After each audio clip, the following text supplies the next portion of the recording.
What's good, YouTube? It's your boy Charles Enoch, and you're watching Invest in Myself Recap Wednesdays, where I show you the highlights of last week's video and what you need to know without all the extra. So make sure to watch to the end because I'll let you guys know what topic I'll be talking about for this Saturday. So before we get started, your boy got to do the YouTube thing. So my goal is to get 10,000 subscribers before the end of the year. I know it's a crazy goal, but it's my goal.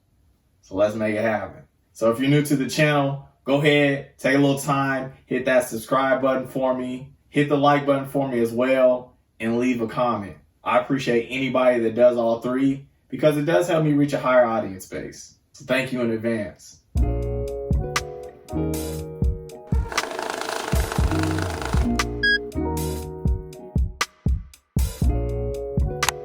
All right, so today we're going to finish off the conversation. When you're doing velocity banking to pay your credit card off, which credit card should you focus on first? Should it be the one with a larger balance and a smaller interest rate? Or should it be one with a lower balance but a very high interest rate? There is not a one size fits all answer. There's an equation that you can do to figure out which card you should be paying off first. So you guys already know I got the whiteboard in the back. So let's get to it. All right, so we're on the whiteboard. Let's get down to business. Let's look at this scenario here. So we're going to pretty much have the same individual in regards to an income expense standpoint here. So this individual, the income is going to be $4,500 a month. Their expenses are going to be $4,200 a month. And including part of their expenses is going to be rent, which is going to be $2,000. So their cash flow is going to be $300. Pretty much they get $4,500. We're going to minus that by $4,200. That means that they have $300 left over at the end of the month.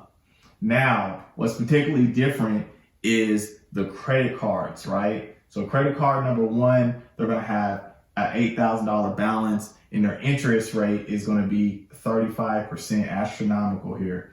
And credit card number two, their balance is going to be $17,000, pretty much double the debt, right? But their interest rate is only 14%.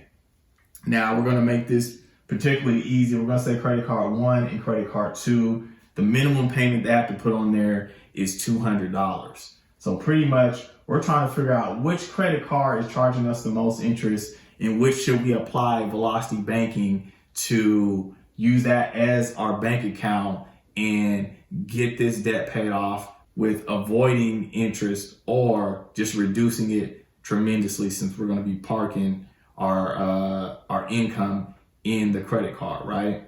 So we're going to move to the next step here.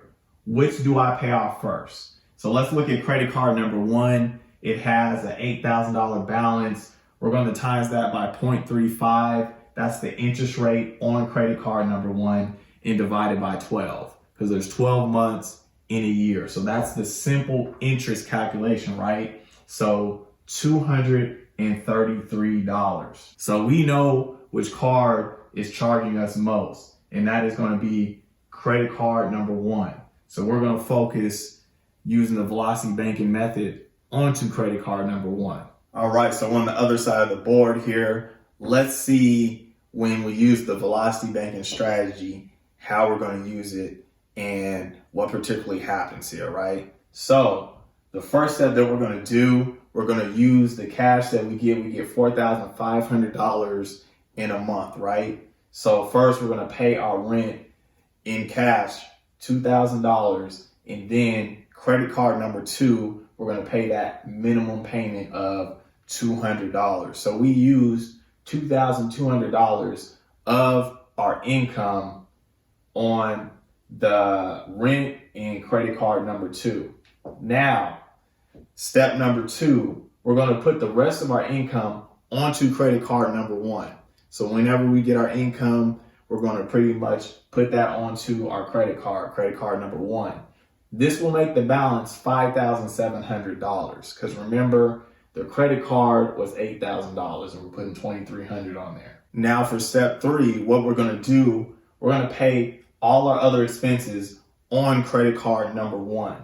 So the remainder of our expenses are going to be $2,000.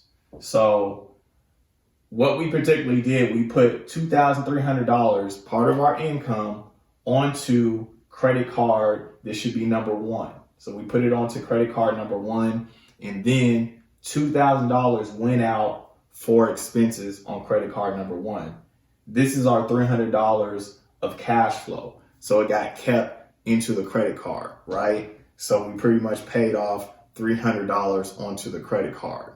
But since we shoved a lot of our money onto the credit card, and we know that the credit card is calculated by simple interest, daily interest, we reduce some of that interest here.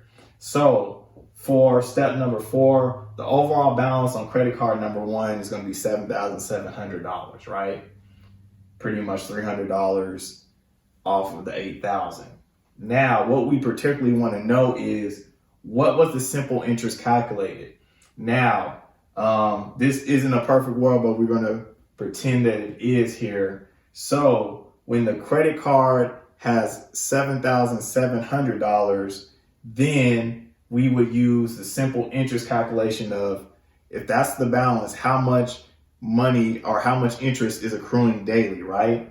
So when the card has $7,700 on there, we times that by 0.35 because that's the interest rate. And then we divide it by 365 because there's 365 days in a year. So that equals $7.38 per day when the balance is $7,700. So we're going to assume half the time it was $7,700.